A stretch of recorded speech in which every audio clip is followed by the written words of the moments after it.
Bridget's Beret by Tom Lichtenheld.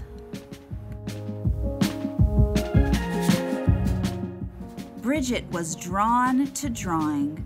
She liked to draw as much as other kids liked ice cream. Want a lick? Not now, thanks. Gotta draw.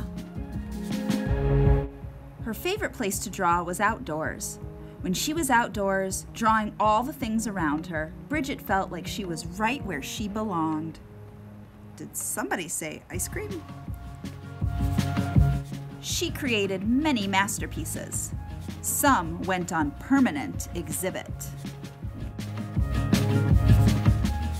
Others were only available for limited viewing. Of course, Bridget had lots of art supplies, but her most important art supply wasn't something to draw or paint with. It was a hat. Not just any old hat, but a big black beret, the kind of hat that lots of great artists wear.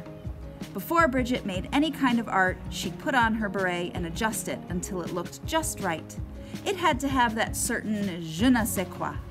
She had no idea what that meant, but she knew all great artists needed it to make art. One day, just as Bridget was putting an inspired dash of purple on a cluster of flowers, a big gust of wind came along and lifted her beret right off her head. It caught the breeze and went sailing through the air like a kite. Unfortunately, this kite didn't have a string. All it had was a little girl running after it screaming, "My beret! My beret!"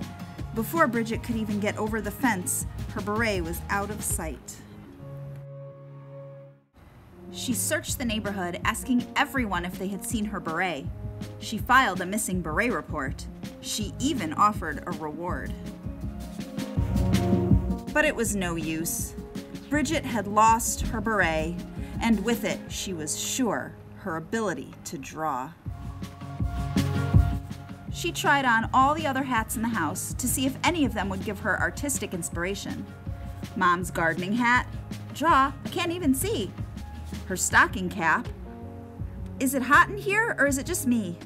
Her brother's cap, dude, you have it on totally backward. A cowboy hat, draw, partner. A fez, do I have to be in a parade? A propeller beanie, how uplifting. A coonskin cap, gross. A pith helmet, I have to go to the bathroom. Dad's fishing hat, P.U. But she wasn't the least bit inspired by any of them. So Bridget gave up and did what any self-respecting artist would do. She cried and pouted, silly hat, and sulked, silly crayons, and generally felt sorry for herself, silly dog. Her friend Madeline invited her to draw, but Bridget said, "I can't draw, I have artist's block." "I have blocks too," said Madeline, "but I can still draw." What the heck is artist's block?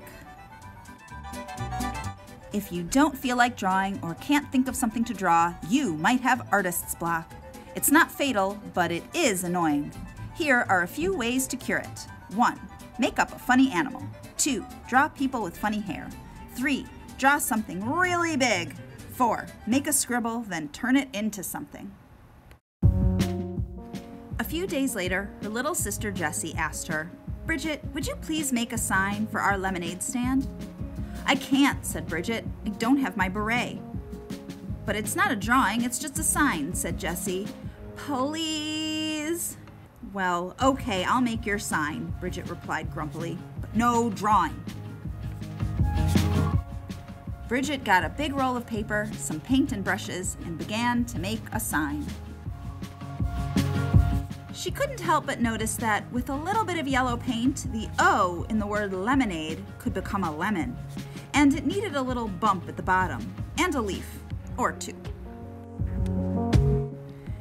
And I'd better put a smiling face over here, so everyone will know the girls at this lemonade stand are friendly. There were still some empty spaces on the sign.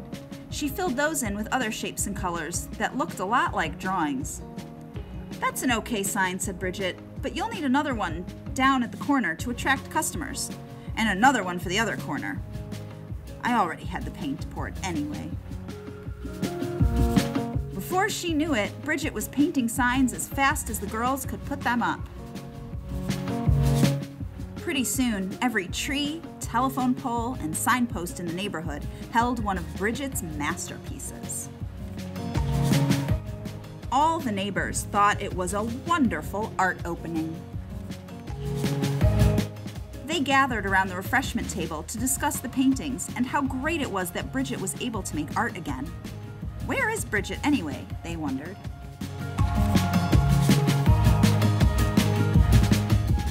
She was right back where she belonged. The end.